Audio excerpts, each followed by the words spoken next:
So this is the follow-up video to our previous video, and if you haven't seen that, we built this mini ITX system with a Ryzen 7 2700X and a 1070 Ti. Today we're going to see how it performs with GTA 5 Enhanced. Stay tuned.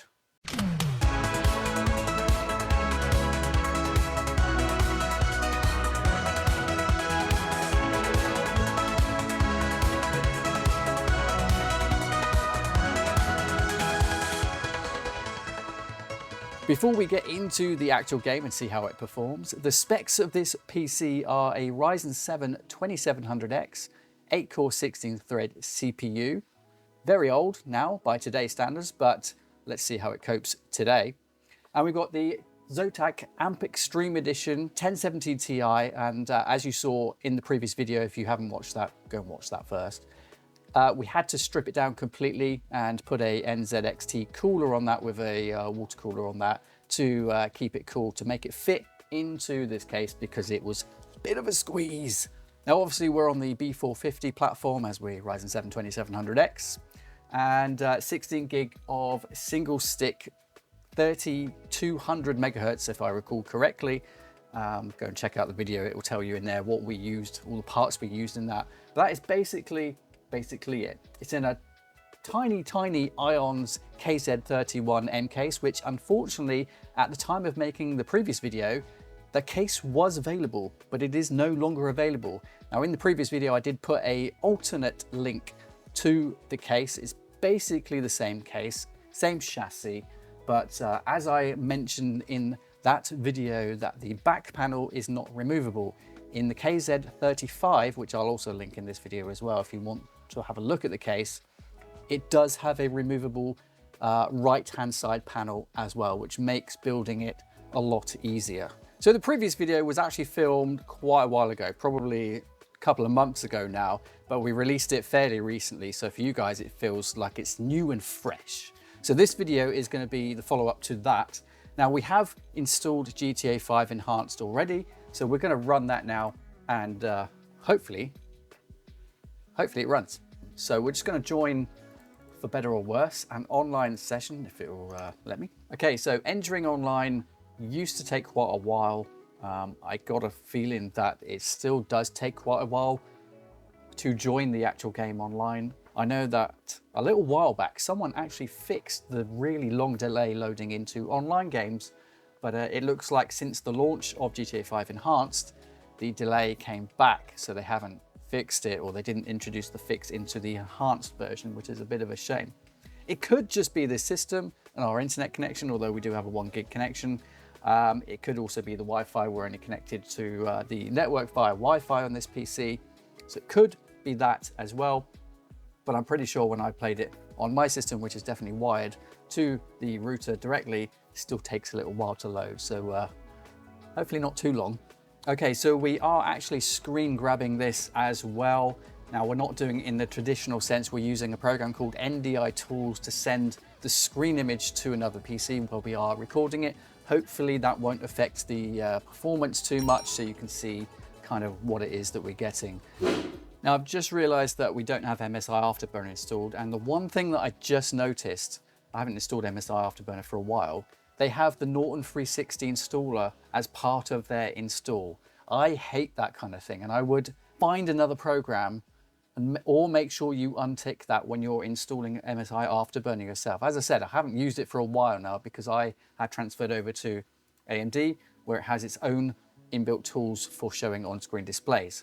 So yeah, that's a really... Now we've got MSI Afterburner installed. You can see that we've named it nice and easy for you to understand and see, so you can see what stats are for what. And at the moment in time, GTA 5 Enhanced is using whatever the settings it deems suitable for this system. We haven't gone in and changed any of the settings. We will go through those in a minute. So this is what it recommends kind of for this system as it stands right now.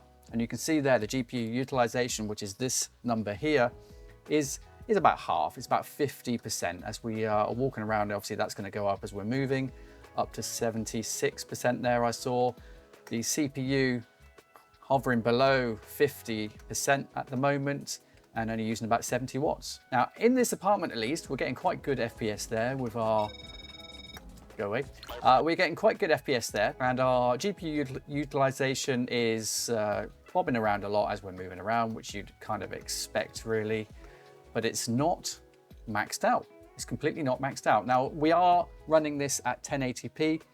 The monitor itself is only 1080p, but it is a 100 Hertz monitor, so we do have that little bit to play with. Now, the screen capture only captures in 60, so it will seem less smooth to you on the video than it actually is to me, but you can see the stats up the top there, and that's kind of all we need to look at. Unfortunately, MSI Afterburner, for some reason in this particular game, and I don't know why, it's not showing the average frame rate. So all we've got at the moment is the frame time and the instant FPS. That's all I can show you at this moment in time, but it gives you a good kind of idea about the experience that you can get with a system like this. So let's go outside, because it's a bit easy to run this inside. So we're going to go outside and we're going to go and drive around in one of my daughter's cars, as this is her account. So let's find a car. We're maxed out at 100 there. I might have to go in and uncap the FPS, so it looks like it's got VSync enabled. Definitely not capped out. Right, so let's just drive around. Holy smokes. This thing is a drift beast.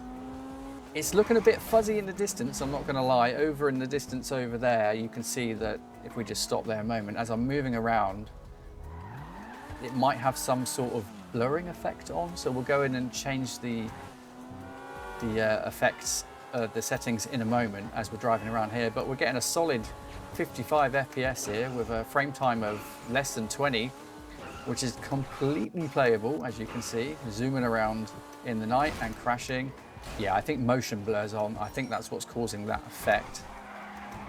That is definite motion blur going on in the background. We normally turn that off. As I said, we haven't changed any of the settings, so motion blur is actually currently on right now. And we hit a tree. So I think it's a good time to go into the settings and see what it has done. Now, the settings in GTA 5 Enhanced are to the right of the screen, so you have to kind of go all the way over to the right-hand side to see the settings. A bit annoying, but that is what they've done. Let's go into the graphics settings. So at the moment, we're only using, in this game, 4,938 megabytes out of the 8 gig on this graphics card. Don't forget, it's a 1070 Ti. It only has 8 gig frame buffer on it, so we're only using about half that, or just over half that. Now, we're limited to, yeah, VSync is off. NVIDIA Reflex is on, so that's good. Frame limit is off as well. 1080p, as you can see there on the screen now. The graphics preset, it's custom, so maybe it has been run before then. So we're going to set that to very high, very high. Let's do that. So you can see the memory usage is about the same there. None of this ray tracing stuff is on because the 1070 Ti does not support ray tracing. If you don't know that already, you need a 20 series GPU on the NVIDIA side to do that, if you still want to go with NVIDIA the way things are going at the minute. Frame scaling is definitely not on, and no frame generation at all. Now, we can use FSR. We'll use that a bit later on, or we can use the in-game sampling, which kind of is okay. It's not great, but it's okay. Right, so we're going to leave that off at the minute because it's actually running fine at 1080p. It's running absolutely fine. Well, we can see how far we can push that at 1080p in a minute anyway. So the settings are very high or ultra, depending on the specific setting there. As you can see, it looks like we need to turn motion blur off though. So let's try and find motion blur. I'm going to extend the shadow distance a little bit. Can you see motion blur? There we go, motion blur. Let's turn that off because I do not play with motion blur. All this stuff is on. Extended distance scaling, we're going to increase that a little bit. Bear in mind it is only a 1070 Ti. Apply the settings on that. Hopefully we can see a little bit further in the distance. Let's go back into the game. That might have killed the FPS, extending the distance. Oh, that definitely looks a lot sharper now. And it definitely needs a bit of anti-aliasing. You can see the trees there. They look like something from a ZX Spectrum, potentially. So we would definitely be, it will definitely be a time to enable some kind of upscaling or anti-aliasing to get rid of those jaggy edges. But as we're in here and we're talking about performance, even though we've put it on very high, we're still getting the 50, about 55 FPS there, as you can see. Don't forget, this is instant, not average, so the average would potentially be a little bit lower because of the dips. But as we're driving around, it all looks pretty decent quality-wise at the minute. And there's not a lot going on. There is a lot of cars, but there isn't a lot going on. We're not in a mission or anything like that. But I think it's performing extremely well. Very, very good indeed. So let's go in and go back to the settings, and we're going to see what we can do about the anti-aliasing. So we're going to go and, where's it gone? I think I might have missed it. Anti-aliasing, yeah. So we've got no anti-aliasing on, so we're going to turn on FXAA. We'll try that one first. Okay, so let's see what that looks like with the trees in the background. Let's get near some trees. I probably should have stayed where I was. Let's go over here. Now with this one, I'm noticing, I don't know if it shows on the video at all, but I'm noticing some, like if you look over on the bridge over there, it's not jaggy as such, but if I can zoom in on the bridge over there, it's not going to be very good quality. Or the bridge over in the top right corner up there, you can see that the edges are kind of, they've got pixels on the edges of them. And I think that's the FXAA doing that. And it doesn't look particularly amazing, if I'm honest. So we're going to go in and enable TAA, and that should clear that up. Now, as you can see there, if you look in the top right corner there again, where the jagged edges or the pixels on the edge of the items were, it's less noticeable now.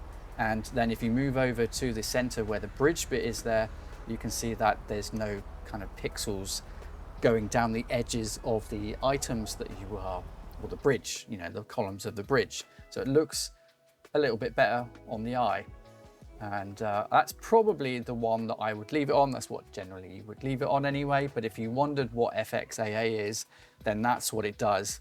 It's kind of a lower level version of TAA. So I would always use TAA if you can. It's time to enable some upscaling jiggery pokery. So we're going to go down or up, depending on which way you want to go. And we're going to enable scaling, upscaling. No, down there. There we go. So we're going to enable FSR 1. So we've gone in and enabled AMD FSR 1. This game does support that, and it will work on this GPU, the NVIDIA 1070 Ti. We've got that set to quality, no frame generator on at all. So let's apply those settings. Now, if you can see on this screenshot, hopefully you can see it, and it's still working. The frame rate hasn't really changed, if I'm honest. But what I am noticing, and I have noticed this before with other games that we've tested with FSR 1, is that everything is kind of fuzzy in the distance apart from possibly the car. I mean, even actually the car, which is a lot closer than everything else in the game, but the car is extremely fuzzy. And you probably shouldn't be using FSR 1 if the game supports FSR 3. So, you guessed it, we're going to go in and change it to FSR 3 because you're going to see the difference. And you can make up your own mind about which one you would use. We're going to make sure it's on quality, no frame generation on here at all. We're going to go yes on that and kind of back out of that.